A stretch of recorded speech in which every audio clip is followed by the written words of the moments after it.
ইনি হলেন মা মহামায়া। যখনই জগৎ সংসারের ওপর বিপদ নেমে এসেছে, তখনই ভিন্ন ভিন্ন রূপে সৃষ্টি হয়েছেন জগৎকে বাঁচানোর জন্য। এই ঘটনা সেই সময়ে যখন অসুরদের অত্যাচার চরম পর্যায়ে পৌঁছে যায় এবং দেবতারাও অসহায় হয়ে পড়ে। মহাবলশালী অসুর ভ্রাতা শুম্ভ ও নিশুম্ভ কঠোর তপস্যা করে ব্রহ্মার কাছ থেকে বর প্রাপ্ত হলেন যে তাদের কোনো মানুষ, দেবতা বা পুরুষ কেউ তাদেরকে যেন না বধ করতে পারে। সেই বর পেয়ে তারা স্বর্গরাজ্য আক্রমণ করে সমস্ত দেবতাদের পরাজিত করে শুম্ভ হলেন সেই স্বর্গরাজ্যের অধিপতি। দেবতারা নিজেদের প্রাণ বাঁচাতে দিক দিগন্তে পালিয়ে বেড়াতে লাগলেন। অবশেষে তারা একত্রিত হয়ে হিমালয়ের পাদদেশে গিয়ে আদিশক্তি মহামায়ার আরাধনা করতে লাগলেন। দেবতাদের করুণ ডাকে সাড়া দিলেন দেবী মহামায়া। পার্বতী রূপের দেবী তার শরীর কোষ থেকে এক তেজস্বী সুন্দরী মায়াবতী নারীকে প্রকট করলেন। যেহেতু তিনি পার্বতী রূপের দেবীর কোষ থেকে উৎপন্ন হয়েছেন, তাই তার নাম দেওয়া হলো দেবী কৌশিকী। এরপর দেবী কৌশিকী একাই যুদ্ধের জন্য রওনা হলেন। অসুরদের সঙ্গে একাই তিনি যুদ্ধ করতে লাগলেন এবং বিশাল সেনাদলকে তিনি পরাজিত করতে লাগলেন। শুম্ভ নিশুম্ভর দুই সেনাপতি চণ্ড ও মুণ্ড বিশাল সেনাপতি নিয়ে দেবী কৌশিকীকে আক্রমণ করলেন। দেবী তখন তাদের সামনে তার ভয়ঙ্করী রূপ প্রকট করলেন। তিনিই হলেন মাতা কালী।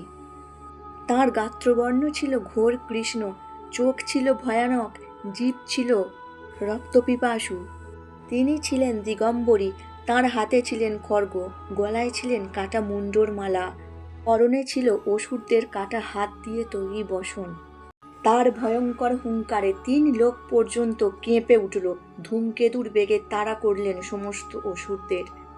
তার খড়গের আঘাতে কোনো অসুরই পার পেলেন না, সবাই আহত হতে লাগলেন। চণ্ড ও মুণ্ডকেও তখন বধ করতে এলেন। চুলের ঝুঁটি ধরে চণ্ডের মাথাটি এক কোপে কেটে নামিয়ে দিলেন। পরক্ষণে মুণ্ডের মাথাটিও একইভাবে কেটে ফেললেন দেবী কালী। তাদের দুইজনের কাটা মুণ্ড নিয়ে দেবী কালী কৌশিকী দেবীর সামনে এসে উপস্থিত হলেন।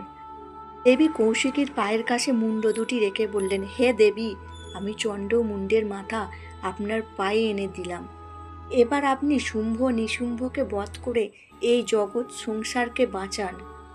চণ্ড মুণ্ডের মৃত্যু সংবাদ শুনে অসুররাজ শুম্ভের রাগ অগ্নি সমান হলো। সে তখন তার প্রধান সেনাপতি রক্তবীজকে যুদ্ধের জন্য পাঠালেন। যুদ্ধের সময় দেবী কৌশিকী রক্তবীজকে যেই তার ত্রিশূল দ্বারা আঘাত করলেন, তার রক্ত মাটিতে পড়তেই হাজার হাজার রক্তবীজ সেখান থেকে জন্ম নিলেন। যতবারই তার রক্ত মাটিতে পড়ে, সেখান থেকে লক্ষ লক্ষ রক্তবীজের জন্ম নেয়, আবার যুদ্ধক্ষেত্র ভরিয়ে তোলে। দেবীর পক্ষে একা অসম্ভব হয়ে উঠছিল।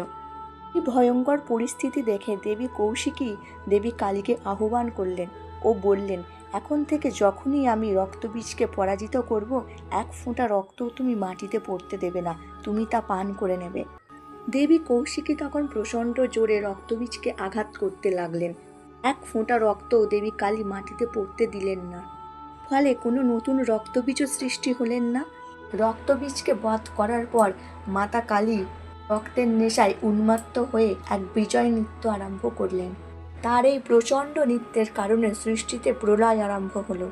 দেবতারা ভীত হয়ে তাঁর এই নাচ থামানোর জন্য হাত জোর করে দেবী কালীর কাছে প্রার্থনা করতে লাগলেন। তাঁর উন্মাদনা তখন চরমে, কোনোভাবেই তিনি থামলেন না।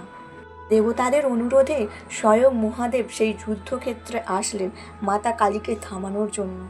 সৃষ্টিকে রক্ষা করতে মহাদেব মাতা কালীর নৃত্যের পথে শবের মতন শুয়ে পড়লেন। মাতা কালী তখন নৃত্যের তালে তালে এগিয়ে যাচ্ছেন। হঠাৎ তার পা পড়ল মহাদেবের বুকের উপর। পায়ের নিচে স্বামীকে দেখে মাতা কালী তখন লজ্জায় জিভ বের করে ফেললেন। দেবীর এই লজ্জা ও অনুতপ্ত দেবীকে শান্ত করল।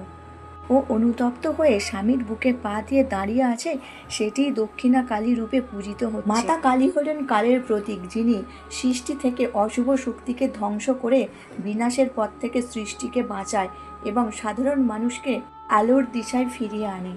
মহাদেব ও মাতা কালী একত্রিত হয়ে দুজনের মিলনের এই রূপটি সৃষ্টি করেছেন।